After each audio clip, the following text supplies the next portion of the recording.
folks, this is Ray from DCRaymaker.com. Today I've got Garmin's newest cycling unit, the Edge 820. Now this unit basically falls in line or falls after the Edge 810 that came out almost 3+ years ago now.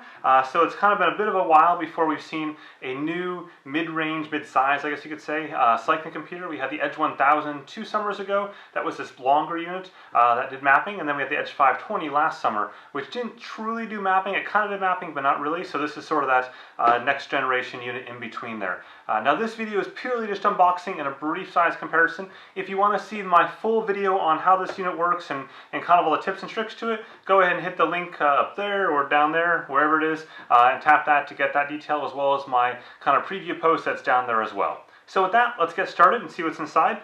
Now this unit here is the version that does not have the heart rate strap, it says. Yep, so on here it says I've got the Edge 820, the extended out front mount, standard mount, the tether, the USB cable, and some paper garbage, otherwise known as the manual. So let's go ahead and open it up. There we go. Pretty straightforward. So you can see the units inside just sitting right there. There's no window on the front or anything like that. It does say this is the actual size. It says it right there. So you probably can't see it, but I can. So go ahead and open it up, and we'll take it out. You'll notice right away that it has the map on it, so this is kind of giving you the obvious cue that this unit is all about mapping, which is true. This is really why you'd buy the 820 over the 520, is pretty much just mapping. So put that aside there for the moment. We'll go ahead and remove this top cover, put that aside, and then we have a couple plastic baggies here. So there we go, 1, 2, and 3, and one more here with the manuals. So let's just move this out of the way. There we go. So 3 separate bags. First is the manual itself. Basically this is going to have your manuals in a billion languages. So we've got English, looks like Spanish, French, German, Portuguese, and you know the last one is. So a lot of languages. We have the safety information. This basically tells you how not to screw up. So that's kind of the gist of things. And if you do screw up, it's totally your fault. Move that off the side. Hopefully this whole thing won't collapse. There we go. Next, we've got 3 plastic baggies. We'll start off with this one. This is the out front mount. So go ahead and pull it up there. Pull that out, this and that. So what we have here is the Garmin's out front mount. This mounts on the front of your handlebars, so if you're riding like this is going to be hanging out front there, and it's offset so you can put it into or directly in line with the stem. This simply slides inside, so if your handlebar is smaller, you can go ahead and pop these different sizings on there to make this all adjust. Put those 2 there. And then this is the safety harness, so that if you don't feel secure with this whole situation, you can simply hook this onto your handlebars and plop it on place. I've never had any issues with this. I only reserve this if I'm doing something heavier. So Garmin also makes, you know, a little bottom piece there that you can put their action camera on, or a GoPro, whatever you want. So if I'm doing that, then sometimes I will go ahead and attach it, just because that is a bit heavier. If I hit some cobblestones or something weird, that way it keeps it in place. And then finally, we also have this little hex wrench there to go ahead and tighten this and whatnot. So there's that. Next up, we've got the charging cable here. So it's a standard micro USB charging cable, nothing fancy. The same one you'll use basically any non-iOS device out there on the market, any Android phone, a lot of other cameras these days. Again, if you have one, you have a million of them. Then we have the quarter turn mounts. These have been around since 2009, I believe, with the Edge 500 when it first came out. So this is the bag. You've got 2 mounts in here. So basically those 2 mounts, a bunch of rubber bands. You need 2 rubber bands to put on your handlebars. And you just simply then take this and pop it in place and turn it just like that, and you're good to go. So again, 2 mounts, a boatload of rubber bands, and then a little tiny itty-bitty manual on how to install it. It's pretty straightforward, really, just 2 rubber bands. So last but not least, we've got the unit itself here.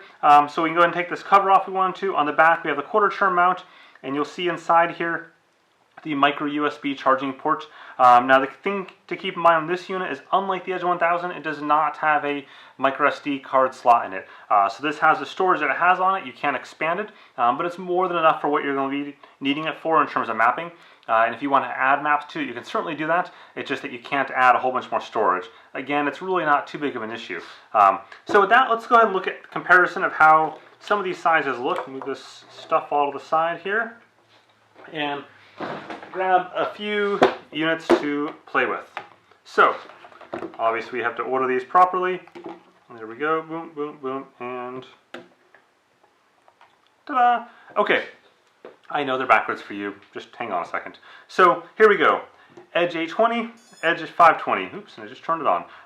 What you'll notice, they are precisely the same in terms of sizing. The only difference here is that this is touchscreen and this is not.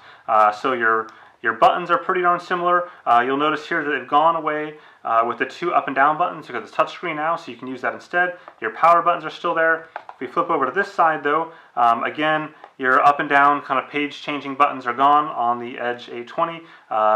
And then on the bottom here, you still have your lap and start and stop button there as well. And finally, you'll notice it's gray as opposed to white. So kind of like if you ever have like plane spotters or train spotters, there's little things that you can notice between different aircraft to figure out what they are. So this is the one if you're far away from it.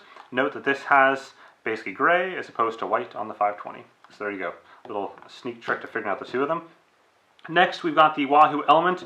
Now, the Wahoo Element is not touchscreen, nor is it color, whereas these two are color, and this is touchscreen, of course, this is not. It's a bit bigger here. The actual screen size isn't that much bigger, but the device is a fair bit bigger. Then we've got the Polar V650. Again, the screen size actually between the 650 and the Wahoo Element looks to be almost identical. This may be a tiny bit wider, but maybe, I mean, almost nothing. Of course, the device is a lot wider, so there's a lot more girth on this one. Almost all these are the same height, though, so just notice that, you know, off this flat desk here, they're basically completely smooth across. And then finally, we have the Edge 1000.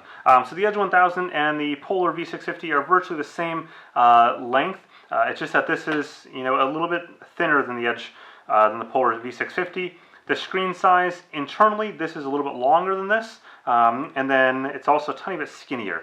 This is Garmin's kind of very top-end unit, but even then, there's some sort of differences. Like if you compare it to the 820 here. This does not have the group activity tracking, whereas this does. So there's some minor differences. This also has some of the recovery metrics that this does not now. Some of the like lactate threshold testing and whatnot that you've seen on the wearables are now on the 820, but not on the 1000 or even the 520. Perhaps at some point it will come to that, but it's not there yet today. And then on the back here, you've got that micro USB port, but you also have down below here that micro SD card slot, which is not found on any of these other units at all. So if you did want to expand that a bunch more for storage wise, you could. You don't really need to do that for activities though, because realistically an activity file is roughly 100K per hour with all the sensors, you know, like power meters, heart rate straps, and all that jazz.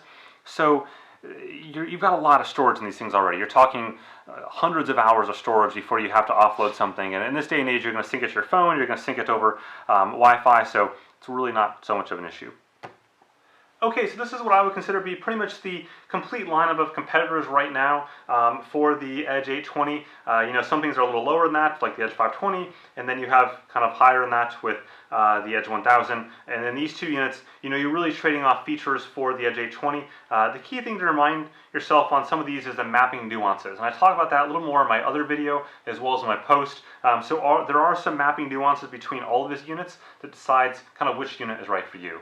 So with that, remember, go ahead and check out my other video that talks explicitly or exclusively about the Edge 820, and also hit the link down below for my full post on it that was published today on the Edge 820. With that, thanks for watching.